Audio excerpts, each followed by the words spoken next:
La maladie à coronavirus a un impact négatif sur les activités économiques des populations. La tribu Bomi dans le département de Tiébissou en paye un lourd tribut. Nous sommes un peuple de tisserands. Nous n'avons pas à manger. Aujourd'hui, les voitures ne passent plus. Du matin au soir, on n'arrive pas à vendre un pain. Or, à l'époque, on pouvait vendre 10, 20, 50, 100 pains. Les populations de cette tribu peuvent aujourd'hui avoir le sourire aux lèvres. La ministre de l'Assainissement et de la Salubrité, Anne Désiré Ouloto, baptisée Nana Aminadan, reine de la tribu Bomi, soulage ces populations. Elle leur a offert des vivres composés de riz, d'huile et de boîtes de conserve. À cela s'ajoutent des kits de lavage des mains, des produits d'entretien et des dons en numéraire. Les dons ont été remis aux populations par le directeur régional du dit ministère représentant la ministre Anne Désiré Ouloto. Ce geste pour exprimer son soutien et sa solidarité au peuple Bomi. Pour traduire ces pensées à votre endroit, dans les faits, Madame la ministre m'envoie vers vous les bras chargés de vivres et non-vivres pour vous exprimer tout son soutien et vous réaffirmer sa présence au milieu de vous. Les bénéficiaires ont réceptionné les différents dons et exprimé leur gratitude à la donatrice. Alors nous sommes très contents de notre reine et nous lui souhaitons longue vie. Longue vie au chef de l'État. Et le Bomi demande au Tout-Puissant de balayer cette maladie-là. Dans les moments difficiles, quand quelqu'un vous assiste, en tout cas, il n'y a rien de tel. Les autorités locales exhortent les populations à s'approprier les mesures barrières édictées par le gouvernement afin de briser la chaîne de contamination du Covid-19.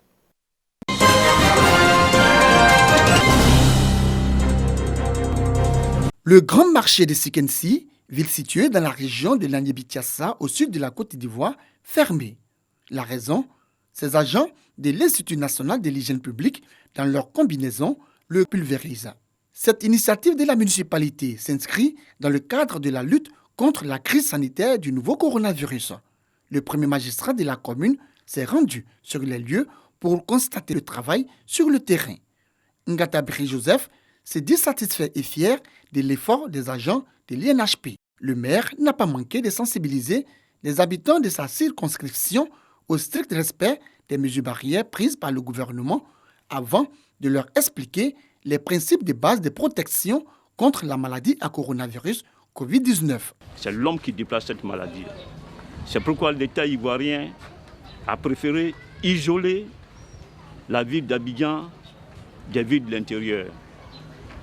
J'aimerais que cette population, surtout la population de Sikensi, se conforme à ces dispositions prises par l'État ivoirien afin que cette maladie soit vite boostée hors de nos frontières. Cette action de la municipalité saluée par les populations. Dans le marché, il y a plusieurs endroits où il a posé des fûts, dans les gares, pour que la population puisse vraiment laver les mains. Et ce geste qui vient d'être fait aujourd'hui, qui consiste à nettoyer, le marché a été nettoyé dans son entièreté et ensuite désinfecté. Nous ne pouvons que lui dire merci. En plus du grand marché, tous les petits marchés, selon le maire, ont été depuis le 19 mars désinfectés pour le bonheur des commerçants et des populations de Sikensi.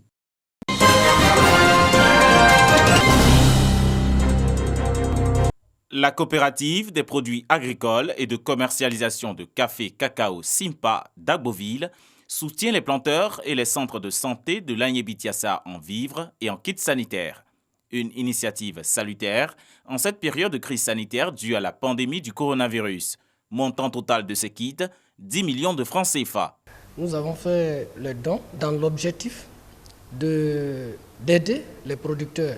Aujourd'hui, la sensibilisation est en train d'être faite dans tout le pays pour cette maladie qui est en train de détruire le monde entier. Mais nous faisons la sensibilisation. Aujourd'hui, en brousse, les parents ont vraiment besoin de la nourriture, puisqu'il y a les parents qui sont quittés de partout et qui sont venus au village et qui fait que c'est difficile pour eux. 3500 producteurs agricoles des villages du département de l'Anyébi-Tiassa sont concernés par cette action de prévention contre le Covid-19. Créée en 2003, la coopérative des produits agricoles et de commercialisation Simpa d'Agboville est au service et œuvre pour le bien-être des planteurs de la région.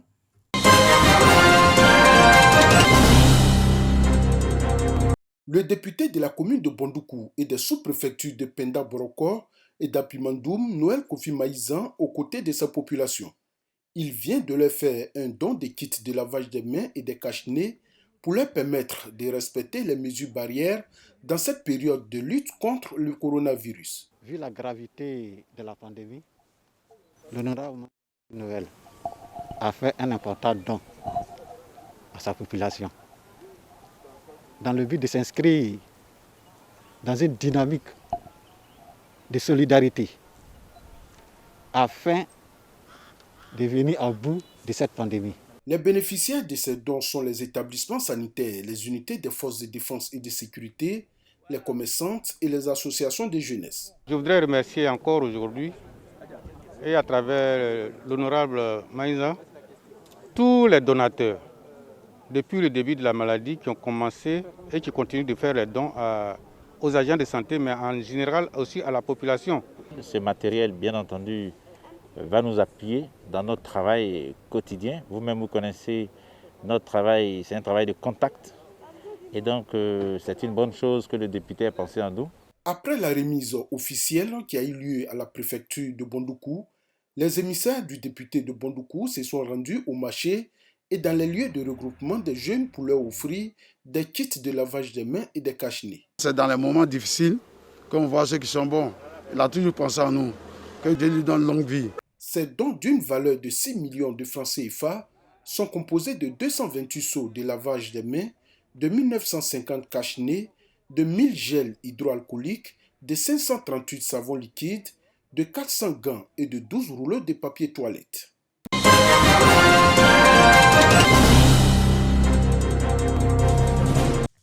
Lassina Kamagaté est producteur d'anacade à Bouandougou, région du Béré. Kamagaté est au champ avec sa femme et son fils. Ils sont à l'étape de séparer la noix de cajou de la pomme. Ici, la distance d'1 mètre est respectée même pour le ramassage de l'anacade. À l'entrée du champ, un dispositif de lavage des mains. Mesures barrières de lutte contre le Covid-19 oblige. L'État nous a dit de nous préserver contre la maladie, or que la santé n'a pas de prix. Donc, étant paysan, je suis obligé de respecter les mesures barrières que l'État a mis en place. Dans les champs d'Anakadi, les membres de la coopérative des producteurs de noix de cajou du Kouroudougou, les mesures barrières sont respectées. Ça n'a pas été facile parce que la compréhension des uns et des autres, donc il faut beaucoup de sensibilisation. Dans mon champ, tout le monde est habitué, c'est pour ça que j'ai mis ça à l'entrée du champ. Avant d'entrer dans le champ, tu laves la main avant d'entrer pour faire les activités du champ. Pour amener tous les producteurs à respecter les gestes barrières, des séances de sensibilisation sur le coronavirus sont organisées. Nous, en tant que producteurs de l'anacade, nous sensibilisons nos producteurs à respecter les mesures barrières contre le virus de Covid-19. En sortant d'ici, nous devons aller sensibiliser nos différentes communautés. Il a été question de se protéger contre Covid-19. Les acteurs des autres filières agricoles sont appelés à adopter ce comportement prescrit afin de préserver la santé des producteurs ivoiriens. L'appel que je lance à tous les producteurs de l'anacade de Côte d'Ivoire, vraiment, c'est de respecter les mesures barrières. Or, nous-mêmes, les producteurs de l'anacade, toutes les courses de la Côte d'Ivoire, moi je leur demande pardon de respecter ce que le gouvernement a dit pour que nous soyons épargnés de cette sale maladie. Au champ comme au bureau, les responsables de cette coopérative mettent tout en œuvre pour lutter efficacement contre la progression du coronavirus en Côte d'Ivoire.